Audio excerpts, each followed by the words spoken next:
Rajkot marketing yard commission agent association દ્વારા આવતીકાલે તારીખ 10/9/2024ના દિવસે સમગ્ર ભારતના લસણના વેપારીઓ લસણના વેપારથી અળગા રહેવાના હોય ત્યારે એના સમર્થનમાં રાજકોટ માર્કેટિંગ યાર્ડમાં લસણનું કામકાજ આવતીકાલે બંધ રાખવાનું નક્કી કરેલ છે।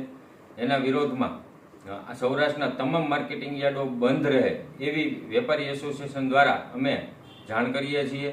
કારણ કે અત્યારે ચીનથી જે લસણ આવી રહ્યું છે, જે વાયા અફઘાનિસ્તાન થઈ અને ભારતમાં ઘુસાડવામાં આવી રહ્યું છે, આ લસણ આમ એકંદરે ખાવાલાયક ન હોય, વાયરસવાળું લસણ હોય અને સસ્તા ભાવે લસણ ત્યાંથી લઈ અને ભારતમાં મોંઘા ભાવે અને નાનામાં નાના માણસો સુધી પહોંચાડવાનું જે ષડયંત્ર કરવામાં આવ્યું છે, એના વિરોધમાં આખા દેશના માર્કેટિંગ યાર્ડોમાં લસણનું કામકાજ બંધ રાખવાનું છે। ત્યારે રાજકોટ માર્કેટિંગ યાર્ડ એસોસિએશન દ્વારા એને સંપૂર્ણ ટેકો આપીએ છીએ અને આવતીકાલે રાજકોટ માર્કેટિંગ યાર્ડમાં લસણનું કામકાજ સંપૂર્ણપણે બંધ રહેશે, જેની તમામ ખેડૂતોએ અને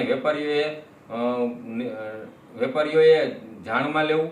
કારણ કે આ લસણ જો ભારતમાં વેચાવામાં આવશે તો આપણા દેશના જે ખેડૂતો છે એને અત્યારે પોષણક્ષમ ભાવ મળી રહ્યા છે। ઘણા વર્ષો પછી લસણના ખેડૂતોને આવા ભાવ મળે છે અને જો બહારથી લસણ મંગાવી અને જો દેશમાં વેચાશે તો આપણા દેશના ખેડૂતોને નુકસાનીનો સામનો કરવો પડશે। એટલા માટે થઈ અને આજે અમે વિરોધ કરીએ છીએ અને આવતીકાલે સંપૂર્ણપણે સૌરાષ્ટ્ર તેમજ ગુજરાતના તમામ માર્કેટિંગ યાર્ડોમાં લસણનું કામકાજ બંધ રહે એવી અમે વિનંતી કરી રહ્યા છીએ।